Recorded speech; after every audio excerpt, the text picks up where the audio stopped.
A snippet from Donald Trump's conversation with CNBC on Thursday raised the ire of numerous media commentators, who called Trump's plan unprecedented, CNBC, fanciful and a threat, New York Times, and tantamount to a debt default, Yahoo Finance. Others called his remarks reckless, while Tony Fratto, a former Treasury official in the George W. Bush administration, said, "This isn't a serious idea. It's an insane idea." What sparked the ire? The initial impetus was when Trump said, the U.S. Treasury is paying a very low interest rate.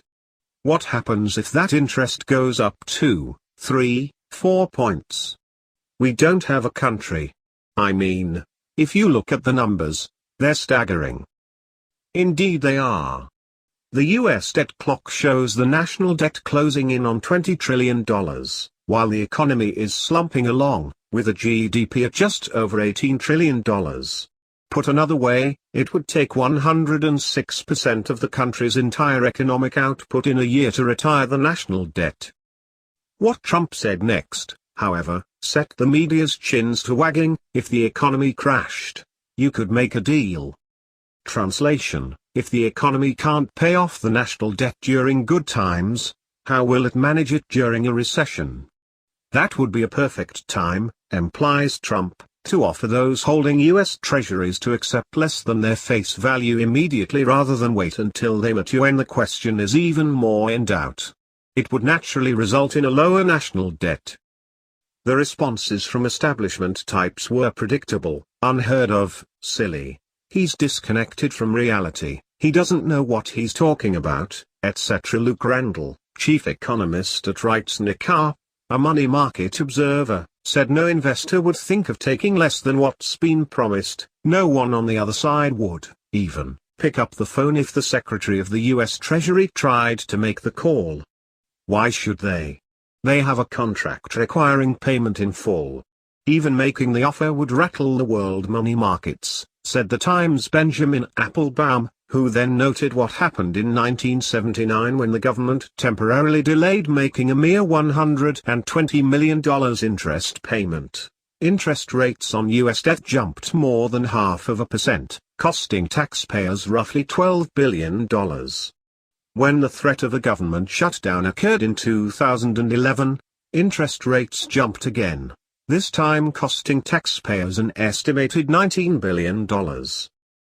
Matthew Yglesias, writing at CNBC, said Trump's mere suggestion that the United States might default on its promises revealed a dangerous ignorance about the operation of the national monetary system and the global economic order and provided a brilliant case study in the profound risks of attempting to apply the logic of a private business enterprise to the task of running the United States of America. According to Yglesias, applying this idea to the United States would destroy the economy. The interest rate charged on state and local government debt, on corporate debt and on home loans will spike. Business investment will collapse, state and local finances will be crushed, and shockwaves will emanate to a whole range of foreign countries that borrow dollars. Yglesias is a 35-year-old blogger who attended Harvard University, where he studied philosophy, not economics. For a briefer period he worked for the Center for American Progress, where he wrote for its blog, Think Progress. In other words, he doesn't have professional credentials to support his opinion, but that apparently didn't matter to CNBC. One who does sport real-world experience that extends far beyond expressing establishment opinions from a cubicle is Peter Schiff, the CEO and chief global strategist of Euro-Pacific Capital Incorporated, a broker-dealer with offices across the country, and host of the Peter Schiff Show on Internet radio. Following Trump's interview, Schiff explained on CNBC's Futures Now. Trump just admitted that America has too much debt to afford a rate hike, and that he wants our creditors to accept less than 100 cents on their treasuries.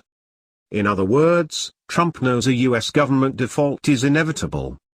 So, apparently, does the credit rating agency Standard & Poor's, which downgraded U.S. sovereign debt in 2011 to below the AAA rating it has enjoyed for decades. At the time, the Wall Street Journal explained.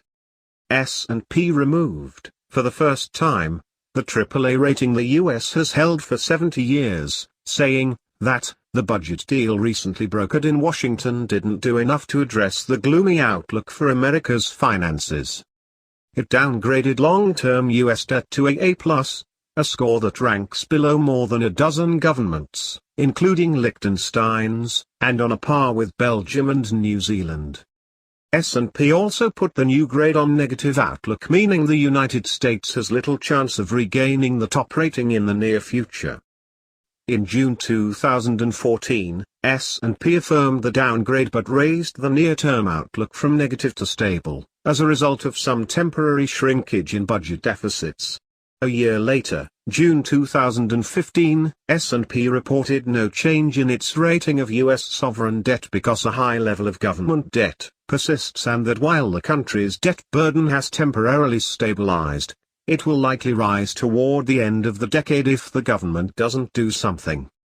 Just 2 weeks ago, S&P weighed in on the United States and the world's economy, saying that since their last report, the prevailing sentiment today is that credit conditions are generally less favorable for all regions, including the United States.